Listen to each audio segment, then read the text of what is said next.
Hey guys, welcome back to the channel. I hope everyone had a good trading day.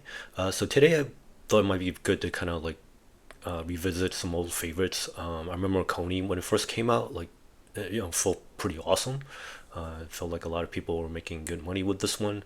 But then recently, there's probably like some stumbles with Coinbase, and then there's also some tourist erosion. So in fact, like right now, a lot of people aren't feeling so good.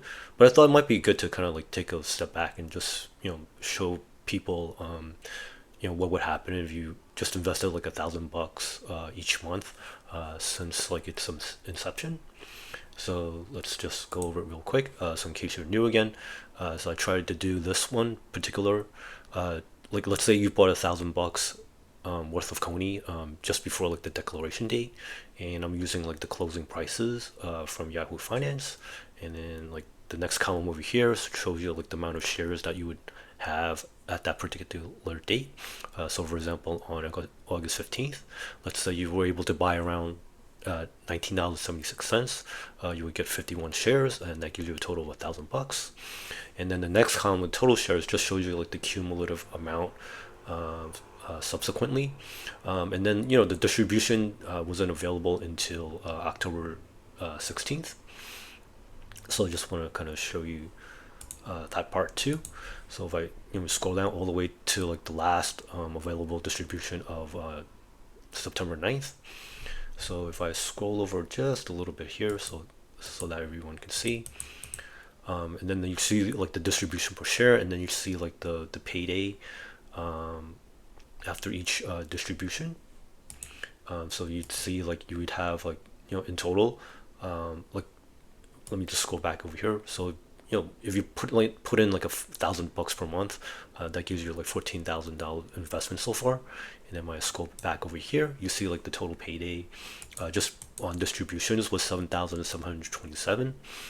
So unfortunately, as of end of close today, September 25th, as I'm recording this, the closing price was 12.89. So unfortunately, your mark to market so we went from 14,000 down to 8,572.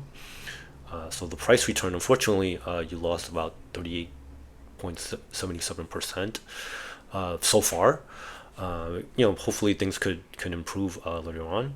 But your distribution return was 55.20%, so that overpowered like the loss. So your total return is 16.43%. So it's not like the end of the world. At least people are making money. Other YieldMax ETFs aren't doing as well. So just kind of like to put things in perspective. And just let me just scroll down a little bit some more. So just for sake of comparison, so let's say you bought like Coinbase at around the same time frame, like August 15, 2023. So you bought it at $79.18. So if you held it all the way to September 25th, so $167.08, you would have had like a total return of 111%. So just to kind of show you guys like what could have happened if you had invested $1,000 per month, and then also just to compare it against like if you just bought Coinbase outright. So hopefully people found this interesting. Thank you for watching. I hope people can like and subscribe, and I hope people continue to make good money out there, and I'll see you in the next one. Bye now.